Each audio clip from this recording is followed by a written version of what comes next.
ta còn ai mũi chứ mũi bị ôm nó ngay mũi bị ôm nâng tư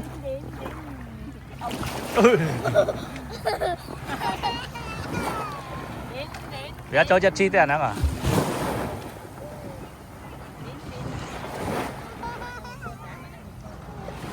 chất chi tiền vượt lên với anh tử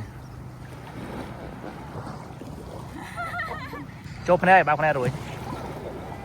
chắc chốt phần này chứ